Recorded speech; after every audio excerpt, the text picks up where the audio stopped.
Hello, everybody. Happy Tuesday. What's up, everybody? Happy Tuesday. We are super Welcome to. excited to be with you guys today. Mm-hmm. Today, Mm-hmm. we're going to be talking about live streaming. Iki, do we have any experience with that? Oh man, only a million Only a mistakes. million instances, Yeah. right? Well, I know a lot of you maybe didn't have as much experience with live streaming, and a lot of even us. Last year, when this pandemic hit, live streaming wasn't as much of a thing for our daily and weekly lives as it is now. But over this past year, we've been able to gain a lot more experience in our churches, especially with our Sabbath morning live streams. Being able to get our church services, our church activities out to our members and communities. So we know that it's become a little bit more normal, a little bit more of what we're used to over the past year, but there's a specific element we want to focus on today. What about when it comes to special events, not just your Sabbath morning live stream, right? There's a few different things we can do. We can do possibly a virtual workshop or seminar, something like that that's a little bit different than our Sabbath morning service. Church business meetings, devotionals. Maybe the pastor wants to start a devotional ministry, giving updates and encouragement to the members throughout the week. Those are some of the different things that we can do besides our Sabbath morning live stream. What other things? Yeah. Prior to this, that took a lot of work, Lauren. Having to set up and buy cameras, make sure you can get a stream, right? All that was quite laborious before, but now because everything is so accessible and right at reach, you can get a hotspot and get Wi-Fi anywhere. You can get these smaller, really easy to use cameras. Man, you could do anything these days. Yeah, not only there's a lot of different more accessible cameras, but I mean, we can go live from our phone. Like pretty Yeah. much anywhere you have cell service, we can go live from our phones. And so it's pretty amazing what can be done now with almost, dare I say, minimal effort, right? Right, exactly. And how much more accessible or how much easier is it for church members to show up at something you put on online as opposed to having to try to bring them all together maybe midweek or something like that. So this is a great option for you if you're trying to do something that's supplementary to your preaching or to the Sabbath live worships in person that we're starting to have again. Yeah, definitely. And I know some of our churches are commuter churches. So even going for Sabbath morning service, even though we're starting to open up, even that can be a little bit difficult after a year of not much travel and being used to being Right. home. So adding other events on top of that during the week can be a little bit difficult. And so just adding some more things online and being able to do some of these special events is going to be super helpful. Mm-hmm, mm-hmm. Yeah, I've definitely. noticed that some churches have actually gone up in attendance as far as their midweek worships and stuff like that because people were able to tune in right online if they were watching it on Zoom or there was a live stream. But quite a few churches have reported that their midweek supplementary services have actually ticked up in attendance. It's pretty cool. Yeah, oh, that's definitely true. And I think a lot of things we talk about on this channel, when it comes to attendance, there's the other element of connection, right? So we want to see that Right. increased attendance, but being online allows us to have that increased connection too. It makes us more accessible to one another. And so having people feel like your church and your leadership is more accessible that way is a really cool benefit as well. All the more important for us to make sure that when we're streaming, we're prepared for this. Yeah, absolutely. And like we talked about earlier, you can stream from almost anywhere with almost anything. But Yeah. even though that's the case, just because sometimes we can do something doesn't mean it's always the number one thing we should do, right? So we're going Right. to talk about how we can be the best prepared that we can be. Sometimes we're in a situation where we don't have everything possible. We don't have all the equipment we want. We don't have the best connection or the best equipment. But when we do, we're going to talk about the best case scenario today. So Right on. the first thing that we're going to talk about, we're going to kind of look at one of the first steps of preparation. We're going to talk about when it comes to the software side, before you even get to the camera, before you even get to some of that connection stuff, we're going to talk about the software side. So the number one thing, I would venture to say the very first thing you need to consider when you're talking about live streaming, especially special events, is where are you going to have the event? Usually we think about that in person, but that's just as valid of a question when you're having an online event, right? Yeah, So and sometimes you in person you don't even have to really work hard or wrestle with this particular question because hey, we're going to have it at our church. That's where we're going to have it. So we kind of already have a geographical location if we're not going to do it at like the Marriott or something like that. But when it comes to this kind of space, you really do have to consider where you're going to be posting this to. yeah, absolutely. And so when we have our Sabbath morning services, sometimes over the past year, we've hopefully set up a location. So we've got maybe Facebook or YouTube, which are really awesome options. And so just the same with a special event, we need to think about where this event is going to be. So some of those options are Facebook Live, YouTube, Twitter, Instagram, Vimeo. Some of these platforms, these all have live streaming options, but there are a couple considerations.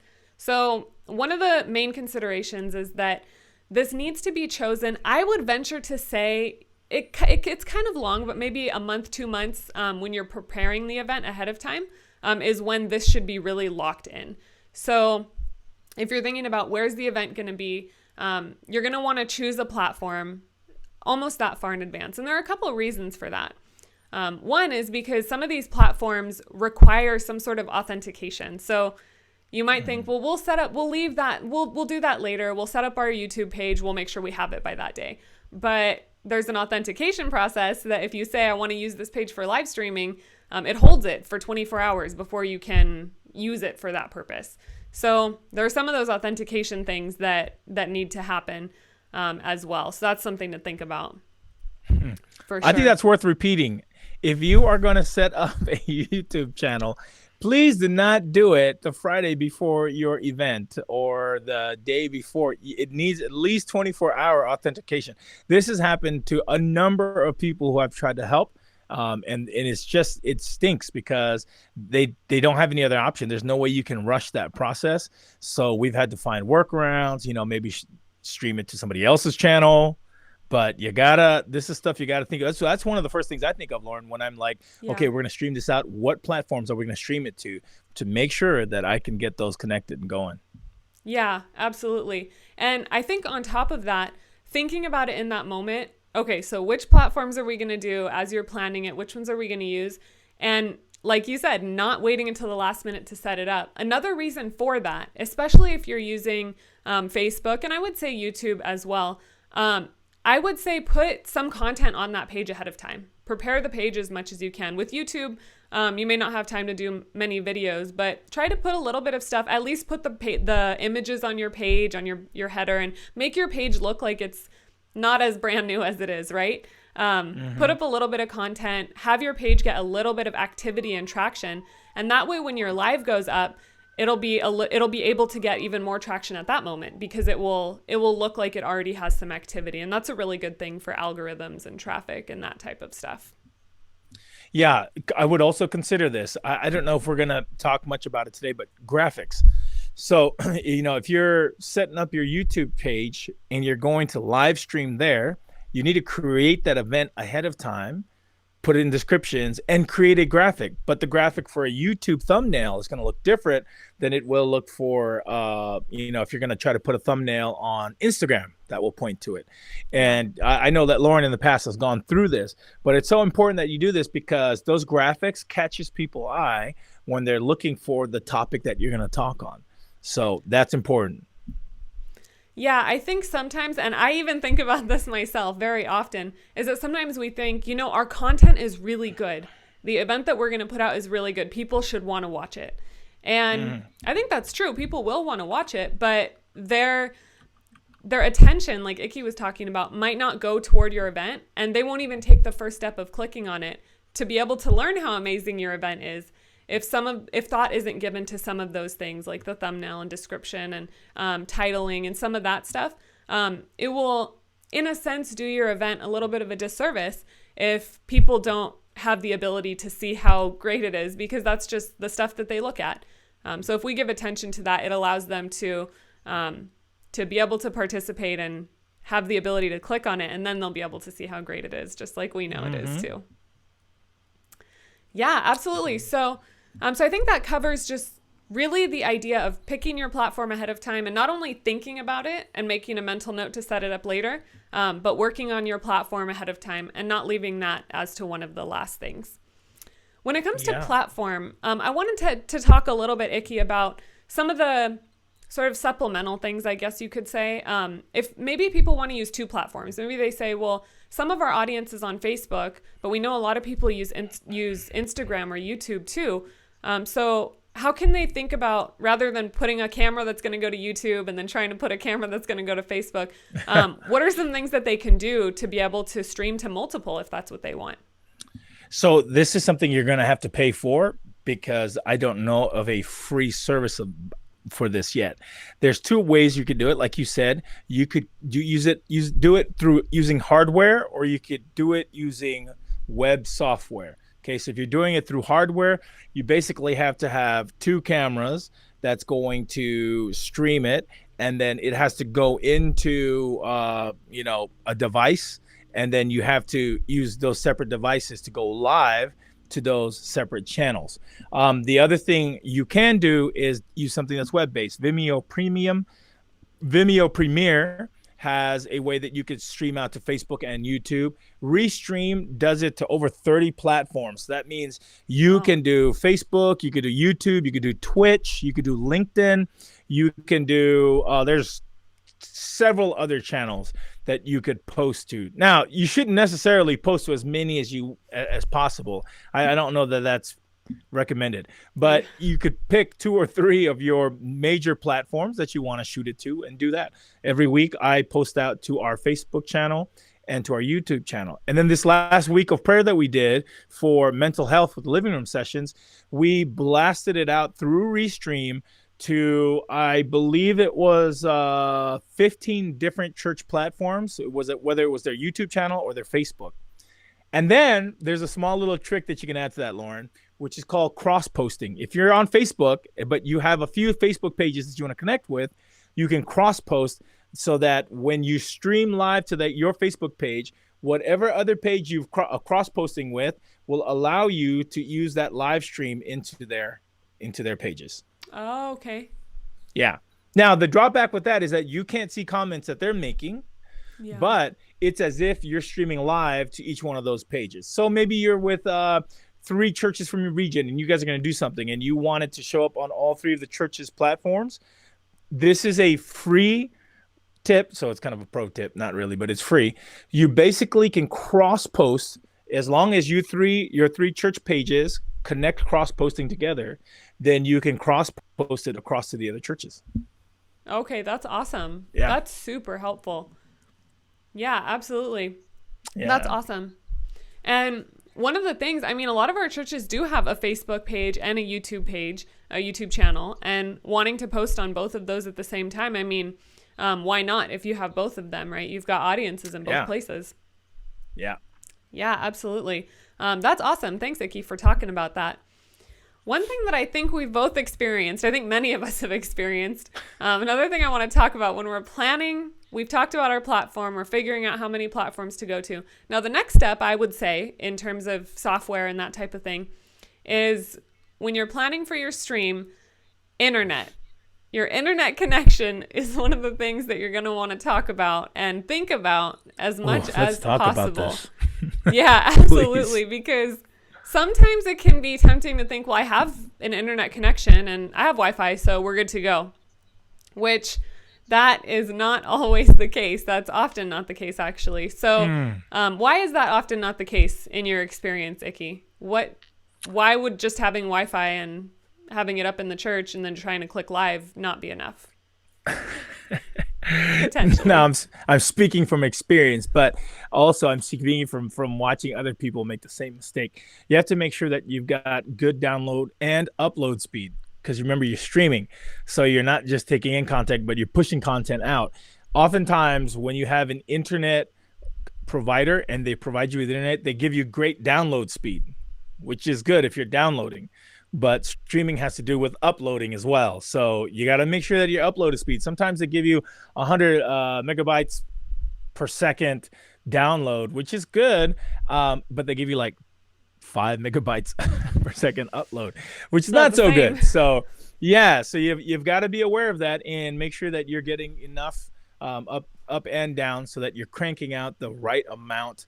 And then, of course, I always say prioritize hardwire, because Wi-Fi is not exactly 100% proof right now, and depending on how Mhm. many people are on that band, it's gonna dip down. So you want to make sure you're hardwired in. You're gonna get the full speed of whatever your provider gives you through a hardwire.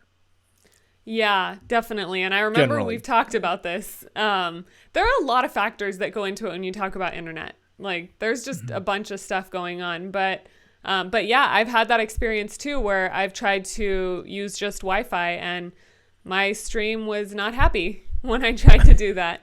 And so I was able to. I mean, at first I thought it might not be needed or worth it, but I was able to hardwire and wrap it around some doors and get it from the other one into the room that I needed, because it is worth it to get that set up when it's And going to make such a big difference. it's relatively inexpensive. To be honest, you can buy rolls and rolls of Cat 6 wire. Now, you don't have to be a professional, but you can ask a friend or somebody who might know how to do it. I had Jeff Mills here at the conference teach me how to just put together some endings on some of these wires, and I did it. I ran about like 100 feet because the Cat 6 can run a long way. You can, yeah, there's no way you should not be able to get your house connected with a hard wire, because you could run it as long as you want. And that's going to help mitigate some of the issues, because when you're losing connection, you're not sure whether it's a CPU issue, Mm. whether it's a GPU issue, whether it's an internet issue. So if you can lock down the internet so that you know it's not there, then you can mitigate the other issues. You can figure out, okay, so maybe my computer is overloaded. So, then you got to make sure you close out a bunch of programs, which, by the way, if you're going to go live, close out all unnecessary programs that are running in the background. It's going to affect your computer processing power. Yeah. Yeah, and I think you hit it right on when you said, I mean, there's a lot of different things. So eliminating this one problem Yeah. potentially is going to take a lot of stress away, because if I had done that earlier on the day that I had some issues with this, I shut down everything else on my computer. In the testing stage, everything was going great, and all of a sudden on live, when it started to use upload speed, it was like we're not good here. So if that one thing is just taken care of, you get that plugged in, you can work on some of the other stuff. But that's not something you can work on in the moment. Like, you can't be No, like, oh, let me please. get a cable. That's why. So Yeah. that needs to be No. just plug that in. The other stuff you can maybe work on. Let me close some programs and stuff. But Right. this one can't be done in the moment. So if you just plug it in, there's no downside to it, really. So just This is getting why that. we're doing this episode here, which we're going to push on into next week as well. It's going to be a part 2 next week. But really, we're doing this because they like get stuff.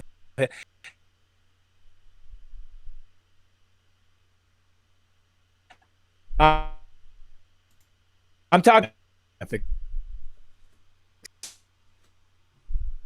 prepare, right? Um, Speaking of connection. Yeah, for sure, right? For sure. So we do have connection things that we need to give attention to. Yeah. For sure. I think we're still good right now, but yes, Yep. as we speak of it, right? Yeah. I mean, because even when you get everything right, there's still going to be issues. So, Yeah. Yeah, that's how technology is. It kind of has a mind of its own yeah. and does what it wants. So that's a factor as well. I think, Iki, I think we'll use the rest of our time to talk about some of the hardware stuff. But before we do, there's one comment I wanted to make. Another benefit, just to keep in your mind, of choosing your platform early on in your planning process is that when you tell people about an event, they need to know where to go. So if you set up your Right. platform and you have that ready, you got to use that link in your advertising. So rather than just saying the events at the church, which used to be so easy to do, now you need not just to say, oh, we have an event on this day at this time, but giving them the channel links will really help. So so make sure that that's prepared ahead of time for that reason as well. So now we're going to go into a little bit of hardware for the rest of our time together. And then, like Iki said, we can do a part 2 next week and talk a little bit more about some of the other elements of this. So Sounds good. We've covered software. So when it comes to hardware, so one thing I noticed, Iki, I don't know if you've thought about this as well, but one thing I've noticed is when we used to just be able to default to, yeah, of course, our events are just going to be in the church, we didn't really have to think much about what the audience or congregation was going to see. We would have our participants or presenters on the platform, and we would have a little bit of space to work with. But for the most part, our staging, so to say, was already done for us for the most part. So when we think about online events, it's a little bit of a different story in that regard, because we have to determine what people see. We can really shape the experience they have being part of the event in that way. So I think the first step to that is figuring out, like we talked about earlier, what equipment or device you're going to be using. There's 2 main elements, I would say, possibly 3. You're going to think about your camera, how you're going to make sure what people see is what you want them to see, and sound, how people are going to really hear you clearly. And I would say possibly 3, depending on your location, would be some supplemental lighting, which we've talked about on this channel quite a bit in the past. So, Iki, what advice might you have in terms of choosing camera and sound? Like, I mean, our laptops have webcams and our phones have a camera on the back most of the time. So why not just start simple? Start simple. Don't buy equipment that you cannot use. If you buy equipment that's too robust because everybody's using it, but you can't use it, it's gonna be useless for you. So right now, my setup right now is actually very simple. I've got this mic right here that I'm using, and it's a USB mic, so it goes straight into my computer. Awesome. I'm using this camera. This camera is not a DSLR. It's not a high-end camera of any sort, but it's putting out HD.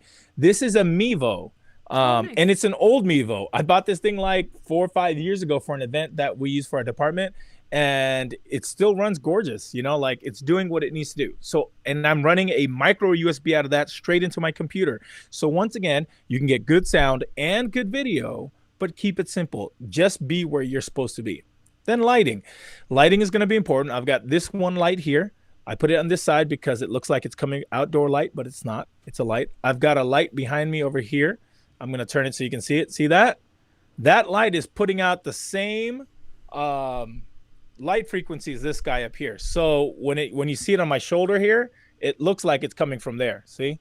But really, it's coming from that light over there. Trickery. And all that is to do is to separate you from the background. It gives you depth so that it looks, I'm shooting against a corner. That's a corner because corner gives you more depth, right? You keep things clean and simple in the back, nothing crazy, nothing wild. And you could do this anywhere. So this setup is real easy, really quick, right into my laptop, and I'm going. Sometimes I set up more complicated if I'm trying to do more stuff, but you know, you don't have to be a genius to do this, but you got to think about each one of these things. Yeah, absolutely. I feel like my setup, I don't know if that falls on a little bit more similar to your complicated setup, but I've got a Canon DSLR that I already had that I use for pictures and stuff, but it actually does a really great job with video. So I just plug that in with a USB, just like Iki, straight into the computer, which is the easiest way. And then I've got a mic here plugged straight into the computer, and I've just got a window next to me. And so being at home, whenever you can find a window, that's going to be the easiest. And the light coming through the window more or less matches my lamp in the room. And so it's pretty simple, and you just kind of have to play around with it. But just a couple of those elements, and once you get that set up, it's not going to be too much more difficult. For sure. Yeah, no, not at all. Not at all. You just think about it, make sure that you've got it in place so that when you go live, you know it's happening. Yeah. One thing I would add is that when you're in a church and you're thinking, yeah, we're going to have the speaker on the platform, we're going to have everything there, and that's easy enough. But when you're thinking with live streaming, one thing I would say is to consider the lenses as well, because if you have, let's say you have a panel discussion that's taking place and you have a row of people you're not going to want to use a really tight lens like you might want to use on somebody's face when they're talking. So you might want to use something that's a little bit more open or wide. So that's another thing to think about. Different kind of cameras. Like I have a webcam that has a more wider angle, and so that can be used if there's different people. I can just hook that on, but that's another thing to think about is just the type of framing and lenses that you have on some of these cameras. Can I point out something, Lauren? Sure. When you think about sound, I want you to think about two things. First of all, the audio output, and that's the output is the microphone, right? So think about a microphone. Obviously, you can get a Yeti; those are pretty inexpensive, or lower, and they're really good sound. But you can get something a little bit higher end like this, or you can get a lapel mic. See, this Yeah. lapel mic has this USB-C ending, so it goes right into my computer. I click in, I put this on, and it gives me good sound. The sound quality is going to be much better out of an actual microphone than it will be coming out of your computer. The second thing that we don't talk often about is headsets, right? You can use a headset. This one is dedicated so that it doesn't have a microphone on it. I just run it straight into an extender. The extender goes all the way around and into my computer. So I've got a lot of length in case I need to move or talk or something like that. But this, when you do this, what it does is it puts the audio from your audience, from your guest, or from the computer into your ears directly. Why do we do that? You do that so that it does not echo back into the speaker, right? Mm-hmm. If it was coming through my computer, the sound would then go into this guy right here, and it would create an echo reverb that just sounds bad. Yeah. So you put it here, and it mitigates the sound from going into the speaker. You could use that. You could use headphones like this. I use headphones like this sometimes. Lauren's rocking the AirPods. Are those AirPods, Lauren, or what is that? It's They're just regular Apple headphones.